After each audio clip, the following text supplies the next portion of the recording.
Welcome! This time on WoodWorks, we'll make this walnut hall table with this beautiful patina copper top panel.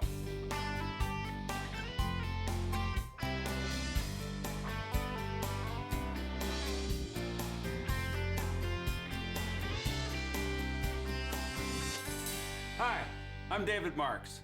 Welcome to WoodWorks. Now, believe it or not, this inset panel used to be a piece of shiny copper. But for this project, we're going to age this copper into a crusty blue-green patina. Solid black walnut is our wood of choice for this project. The legs are gently tapered and feature wenge accents for the feet. The apron and frame set a perfect border for the copper panel, and the crusty blue patina adds both color and texture to the piece, making this table a sensory delight. Taking a look at this example of our table, we can divide this project into three sections.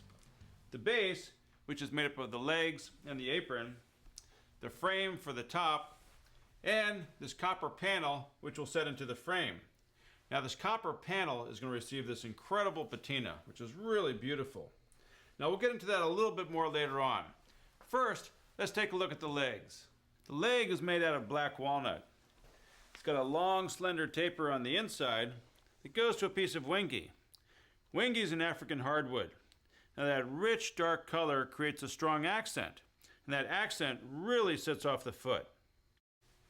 To make the legs, we're going to be using this black walnut that we've already milled up to 1 7/8 inches square.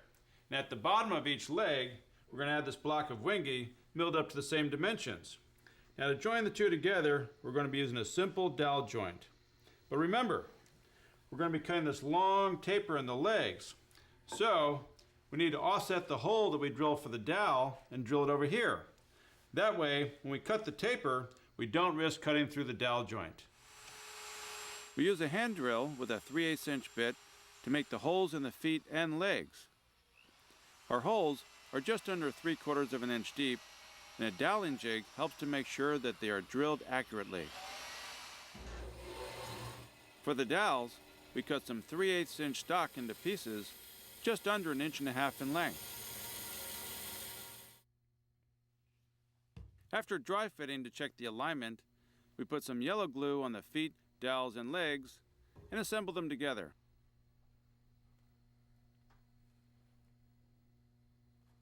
Then add some clamping pressure and let our leg assemblies dry for a couple of hours.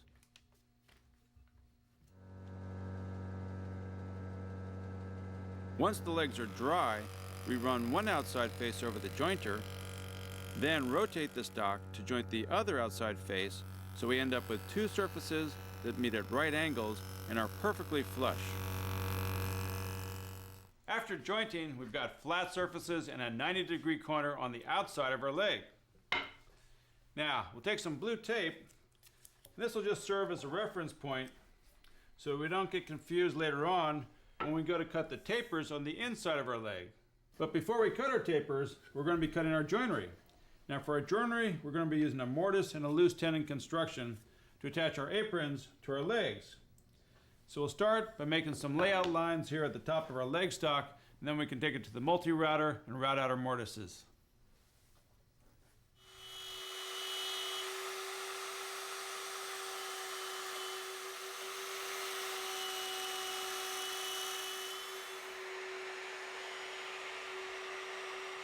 Our mortise is 1 inch deep, 3 inches wide, and slightly offset from center. Once we've cut the first mortise, we adjust the height of the bit before cutting the second mortise to allow for the offset.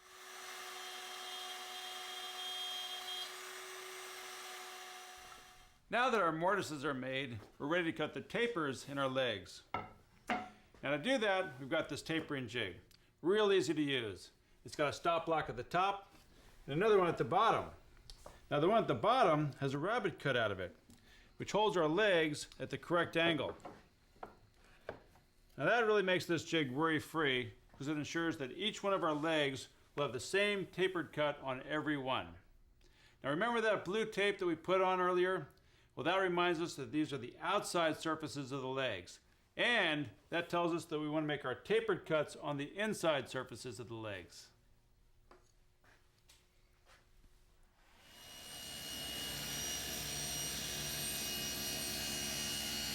We make 2 cuts on our legs.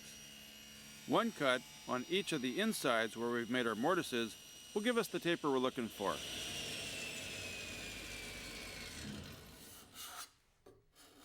Then, a little light surfacing with a hand scraper and some sandpaper will clean up the surfaces and finish the process of making our legs.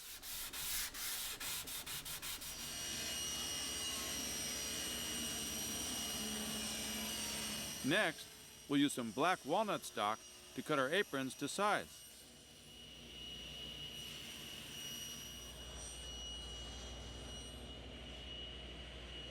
And go back to the multi-router to cut mortises in the ends of our apron stock to match up with the ones we've already cut in our legs.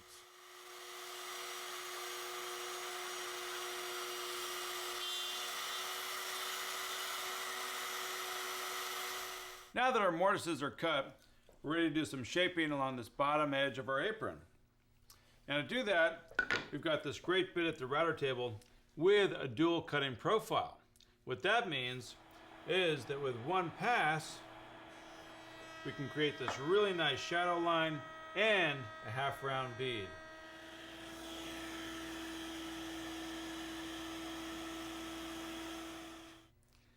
Our legs and aprons are complete, and now we're getting ready to glue them up. We've checked our fit using these tenons that we've milled up earlier, and everything's going together really well. So we'll start by gluing up these 2 end assemblies first. Gluing up our table in stages will help ensure that our base is solid. It's important to make sure that the tapered sides of the legs are face up, so the other side can sit flat and not get misaligned. After about 2 hours of drying time, we take the 2 remaining aprons and glue them to the 2 end assemblies. Good clamping pressure will help to make a strong base for our frame and copper panel top. Now we're ready to start building the top for our table. While the glue is drying on our base, we can start making the frame for our tabletop. Now we chose to make our frame out of some 1.5 inch thick black walnut. And as you can see by this example, we cut a 45-degree bevel on the bottom. That'll lighten the proportions on the edge and give our table an overall uplifting feel to it. Now over here, we have some black walnut frame stock that we've already milled to dimension. Now to cut the bevel, we're going to use a ripping blade set at a 45-degree angle at the table saw.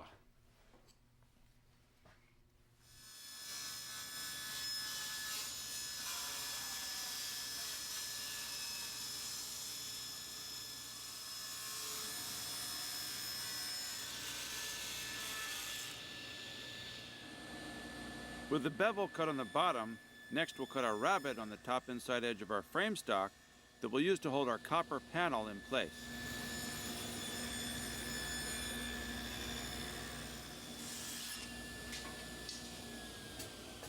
The table saw blade will leave the rabbet a little rough, so we clean it up on the router table using a spiral router bit.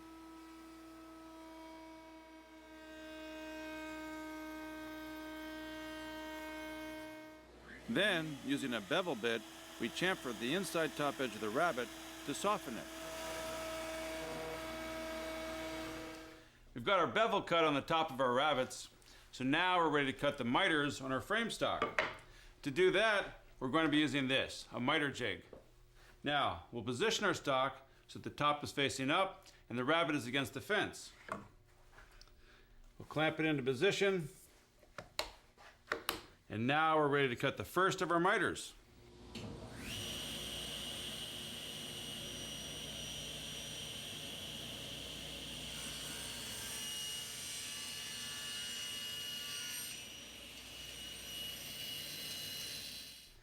Now that we've cut our first miter on this side of the jig, we're going to be cutting our second miter on the opposing side of the jig.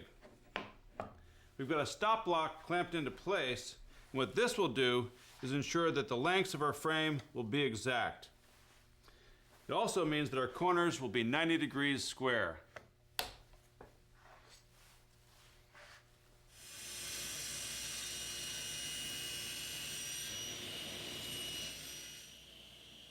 To cut the longer sides of our frame, we just add an auxiliary fence to our miter jig.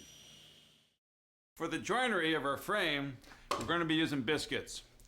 Now, because our stock is 1.5 inches thick, we're going to be using a double biscuit joint. We're going to be using a number 20 biscuit at the top, and because of this bevel where it gets narrower, we're going to be using a number 10 biscuit at the bottom.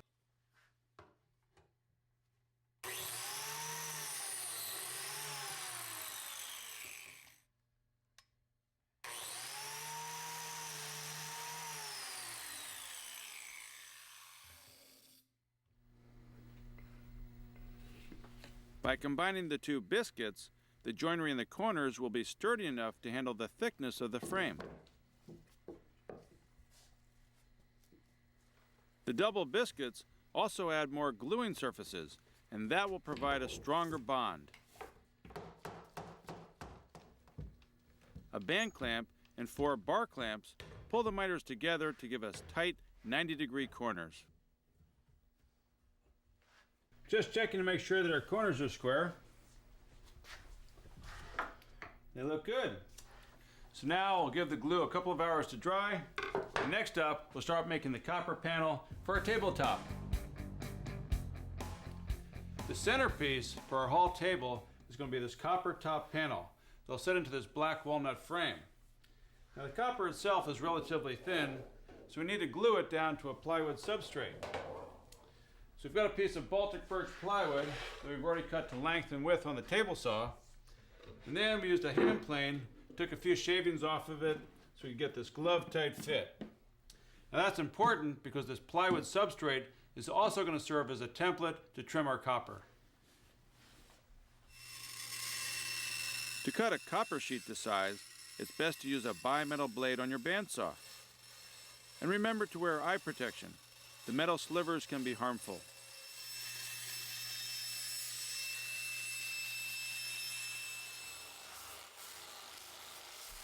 Once the copper sheet is cut to size, we use a disc sander with some 80 grit sandpaper to rough up the surface on the bottom of the sheet. Roughing up our copper with that disc sander gave the metal a mechanical tooth. So I'll give something for the slow setting epoxy that we're using to grab onto. And after we're done spreading the epoxy onto the copper, we'll spread some onto our plywood substrate. And then we can flip that back onto the metal.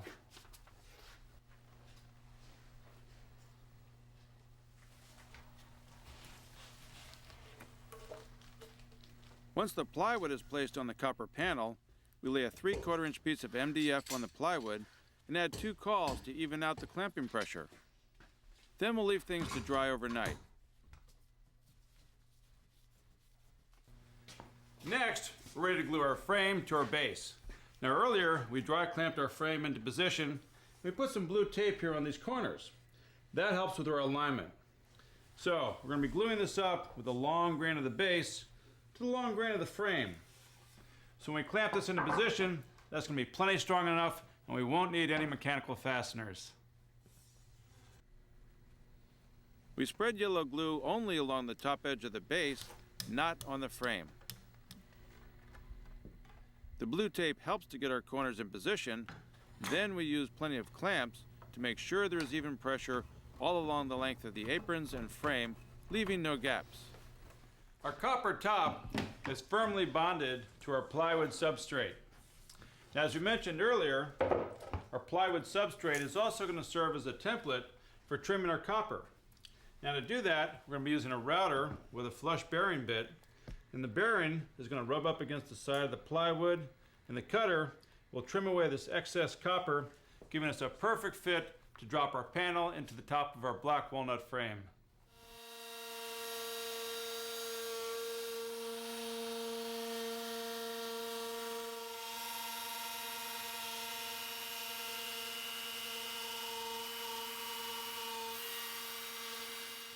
On the copper panel, for the top of our hall table, we're going to create a patina. Now to do this, we're going to be using a particular process that's called a cold patina. Now you can find a formula for these type of chemicals in any library or art supply store, any place to sell some books and information on doing bronze patinas. Now we're going to take the chemicals, we're going to mix this up with some cheesecloth, and also some sawdust, which is plentiful in any wood shop. And we're going to arrange this on the surface of the copper. And what we're looking for particularly is to create a blue-green color. We also want a crusty texture. We want to arrange this so that we get this sort of a random, flowing, non-geometrical pattern. First, we tear up the cheesecloth and lay it out in random shapes. Then, we mix some solution into the sawdust and spread it over the panel. Finally, we spray more cold patina solution on the sawdust until it's damp. And do remember to take the proper precautions appropriate to the chemical formula you choose for your patina. So, now that we've buried our copper underneath all this sawdust and chemicals, we need to seal this thing up and trap in all the moisture. Now this is a slow oxidizing process, kind of like rusting metal. So we're going to close it up and let it percolate and set it aside for about 3 weeks. Let's take a look at a copper panel that's been wrapped in sawdust and cheesecloth and chemicals, and it's ready to be opened up. Wow! You can see that the cheesecloth has turned this great blue-green color. So that gives us an indication that the patina underneath this sawdust and chemicals is the color that we want. So our next step is to remove the sawdust and the cheesecloth and the chemicals. The finish is fairly delicate at this stage, so you want to use a light touch. Gently brush off as much as you can, then let the panel dry in the sun. The excess can be lightly brushed off after it's dry. As for our table assembly, we put on a few coats of tung oil to bring out the grain of the black walnut. When everything is dry, it's time to put it all together. For attaching the copper panel to our walnut frame, you've got a couple of choices. You could glue it into place, or what I recommend would be to attach it with some metal clips. That way, you've got the option to remove it if you want to. The rich black walnut frame makes a perfect border for the artistic nature of the copper panel. The long tapered legs with wenge feet add to the elegant style. And the deep blue-green tones of the patina create a fantastic centerpiece for any room. And one last thing, the top of our table really is easy to care for. All you need is an occasional light coat of a good quality wax to keep the top in good condition. I'm David Marks. We'll see you next time right here on WoodWorks.